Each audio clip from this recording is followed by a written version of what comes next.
भी बढ़ चढ़कर हिस्सा लिया। ये पहला मौका था जब थाने में सभी आला अधिकारी एक साथ देखने को मिले। जागरण के बाद भंडारे का आयोजन भी किया गया था।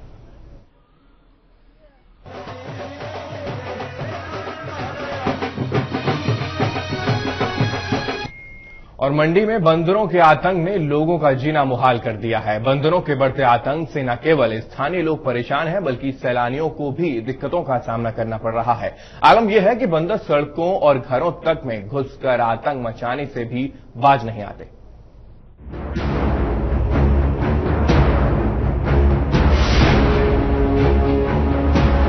मंडी वासी इन दिनों बंदरों के खौफ के साए में जी रहे हैं।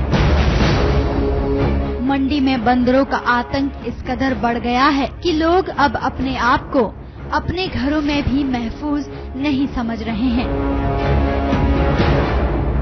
बंदरों के हौसले इस कदर बुलंद हो गए हैं कि अगर कोई व्यक्ति इनकी तरफ देखता भी है तो ये खूंखार बंदर काटने के लिए दौड़ते हैं।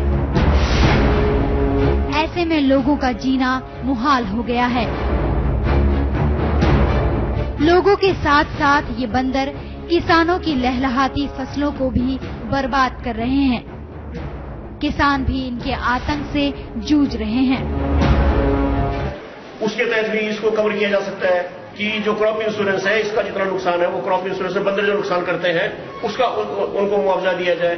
इस समस्या के लिए हमें एक थोड़ा खेद होता है कि चाहे पिछली भाजपा की सरकार थी, चाहे वर्तमान सरकार थी, इन दोनों सरकारों को, सब लोगों को मालूम है कि बंदर की समस्या से फसल को भारी नुकसान हो रहा है। मगर दुख की बात है कि जब वो सरकार में पहुंचते हैं तो किसानों की अनदेखी करते हैं, अपने पूरे का पूरा 5 साल का टर्म काट देते हैं, मगर किसानों के लिए कोई भी नीति वो बनाते नहीं। तो किसान सभा ने ये जो पहल आज करी है, ये सरकार से ये मांग कर रही है कि इसकी ठोस नीति बनाए, वरना आने वाले समय में किसान सभा कोई न कोई आंदोलन पूरे राज्य में शुरू करेगी।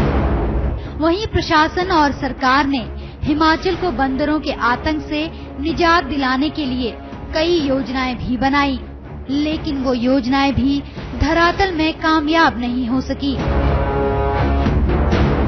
इसी के चलते किसान महासभा ने मंडी के एडीएम को बंदरों से निजात दिलाने के लिए ज्ञापन सौंपा और उम्मीद जताई कि उनकी समस्या का जल्द ही हल निकलेगा। ना चोरों का डर, ना ही डकैतों का खौफ। मंडी वासियों में खौफ छाया है तो वो है बंदरों का। लोगों का सुकून और किसानों की फसलों को तबाह कर चुके इन खूंखार बंदरों से निजात दिलाने के लिए लोग प्रशासन और सरकार से गुहार लगाने को मजबूर हैं। लोग प्रशासन और सरकार से गुहार लगा रहे हैं। अब ऐसे में देखना ये होगा कि बंदरों की समस्या से मंडी वासियों को कब तक निजात मिलेगा। संजय के साथ नीतू गौरकेला, टीवी 100 मंडी।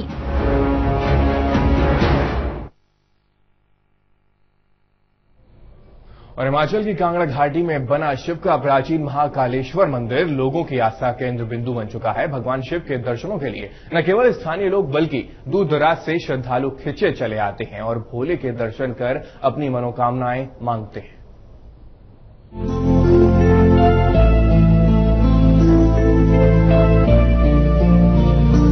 हिमाचल की हसीन वादियां और बर्फ से ढकी ऊंची ऊंची चोटियों को निहारने के लिए सैलानियों का तांता लगा रहता है। न केवल यहाँ की खूबसूरती लोगों को अपनी ओर आकर्षित करती है, बल्कि यहाँ मौजूद तमाम देवी देवताओं के दर्शन के लिए भी श्रद्धालुओं का हुजूम उमड़ता है। देवभूमि हिमाचल में मौजूद देवी देवताओं की महिमा ही है कि यहाँ की धरती पर कदम रखते ही लोग अपने जीवन को सफल मानने लगते हैं। जी हाँ, लोगों की आस्था से जुड़ा एक ऐसा ही भगवान शिव का मंदिर कांगड़ा घाटी में मौजूद है। व्यास नदी के किनारे बना महाकालेश्वर का ये मंदिर बेहद रमणीय है। मंदिर में बना तांबे का शिवलिंग और कई भगवानों की मूर्तियों पर की गई नक्काशी भी बेहद मशहूर है, जिसे देखने के लिए सैलानी हर साल यहाँ पहुँचते हैं। आपको बता दें कि उज्जैन के महाकाल मंदिर के बाद महाकालेश्वर एकमात्र ऐसा मंदिर है जिसके गर्भ में ज्योतिर्लिंग स्थापित है। यहाँ पर माता काली ने तपस्या की थी, फिर भोले शंकर ने दर्शन दिए थे, तब ये जो ज्योतिर्लिंग है उसको तो उत्पन्न हो गए, प्रकट हो गए अपने आप। तो इसलिए जो अर्धनारीश्वर है, मतलब कि एक शिव है एक पार्वती, वो है अर्धनारीश्वर के अपने आप प्रकट हो गए।